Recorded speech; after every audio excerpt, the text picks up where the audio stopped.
ગઈકાલે વિધાનસભા ગૃહમાં વિસાવદનના ધારાસભ્ય ગોપાલ ઇટાલિયા દ્વારા 2013માં જે સુરેન્દ્રનગરમાં દલિત હત્યાકાંડનો મામલો હતો, જેમાં એક પીએસઆઈ દ્વારા ગોળીબાર કરવામાં આવ્યો હતો, તે મામલે ગૃહમંત્રીથી આ ઘટનામાં શું કાર્યવાહી કરવામાં આવી છે, શું પગલાં લેવાયા છે, તેને લઈને જવાબ માંગ્યો હતો.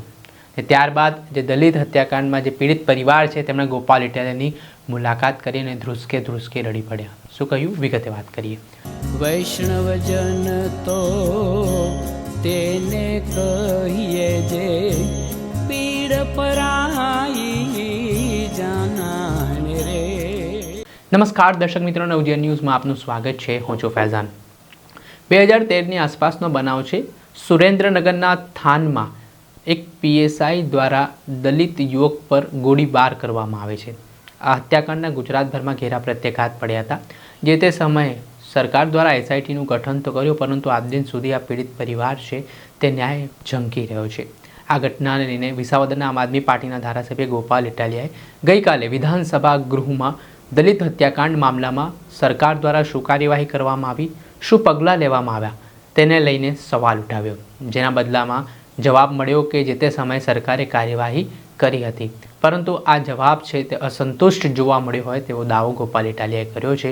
ને આ રજૂઆત બાદ જે દલિત હત્યાકાંડમાં જે પીડિત પરિવાર હતા તેમણે ધારાસભ્ય ગોપાલ ઇટાલિયાની મુલાકાત લીધી અને તેઓ ધ્રુસકે રડી પડ્યા. ને આજે જે સવાલ ઉપસ્થિત થયો છે તે ન્યાય માટેની વાત કરતા શું કહી રહ્યા છે આ કાકા, તેમને સાંભળો. નમસ્તે મિત્રો, આજે 25 ફેબ્રુઆરી 2026 નો દિવસ છે.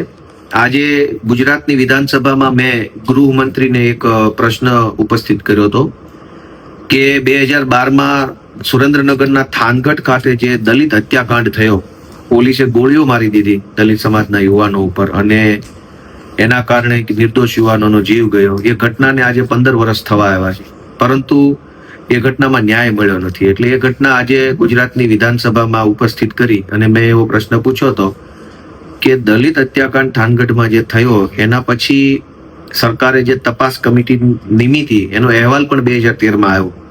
તો એ અહેવાલમાં કમિટીએ જે કાંઈ સૂચન સરકારને રજૂ કર્યું એ સૂચન પ્રમાણે સરકારે પગલાં લીધા કે નહીં.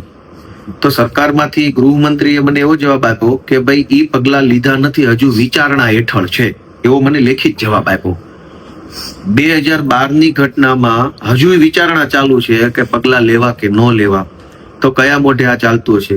પછી એવું થયું કે આજે રાત્રે હું અત્યારે અહીંયા ગાંધીનગર બેઠો હતો અને અચાનક જ વાલજીભાઈ ત્યાં નીચે મને મળી ગયા. આમ તો મને ખ્યાલ નતો કે અહીંયા છે, પણ અચાનક કુદરતના પરવાને તે આજે મને મળી ગયા. અને વાલજીભાઈના દીકરાનો જ આ પ્રશ્ન હતો. પાછું મને તો ખબર નથી કે વાલજીભાઈ અહીંયા ગાંધીનગરમાં હશે કે અહીંયા ધારાસભ્ય નિવાસમાં હશે, પણ સારું કુદરતનું કરવું કે આજે હું બોલ્યો ને આજે અચાનક જ મને મળી ગયા. એમણે ભાવ વ્યક્ત કર્યો કે મારે 2 શબ્દો લોકોને કહેવા છે. તો વાલજીભાઈ કયો 2 શબ્દો જે તમારે.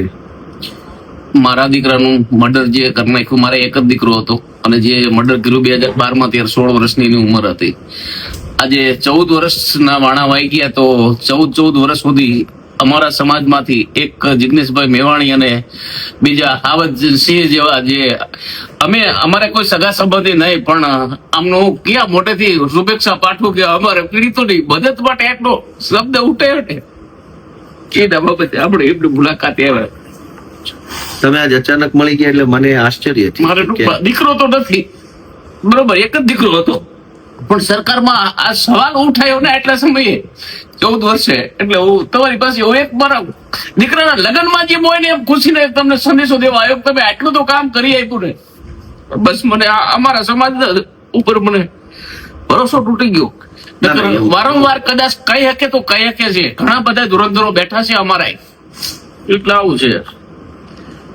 સરસ તમે કામગીરી કરી છે. અમારી પાસે રહેવા સારું મકાન પણ નથી. તમે થાનગઢના દ્રશ્ય જોયા છે દલિતવાસના, અને કઈ છે નહીં મારી પાસે. પણ જો કદાચ આનો અહેવાલ જાહેર થાય, આરોપીની ધરપકડ થાય ને આરોપીને જેલ હવાલે કરે અને અમને કઈક જીવન જીવવાનો એક મોકો મળે. મારે કોઈ નોકરી નથી, મજૂરી કામ કરીને જીવન જીવીએ. એ વખતે મિત્રો એવું બન્યું હતું 2012માં કે થાનગઢ પોલીસ સ્ટેશને કેટલાક લોકો કોઈ રજૂઆત લઈને ગયા.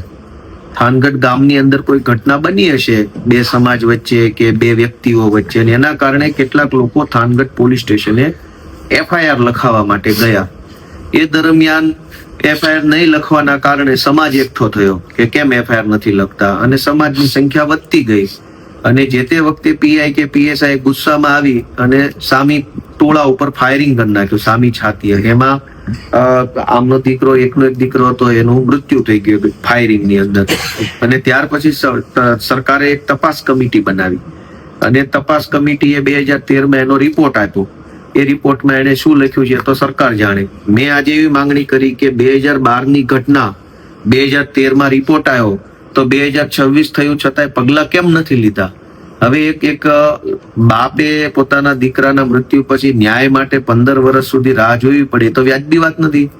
સરકાર તો બહુ મોટી મોટી વાતો કરે છે. એટલે આજે મને અંદરથી જ મનથી એવું થયું કે મારે આ ઘટના ઉપર રજૂઆત મૂકવી જોઈએ, અને મેં મૂકી. અને વાલજીભાઈ આજે અચાનક જ કુદરતી મને મળી ગયા, એટલે મારું સૌભાગ્ય છે કે જેમની ઘટના હતી એ પોતે આજે મળ્યા છે.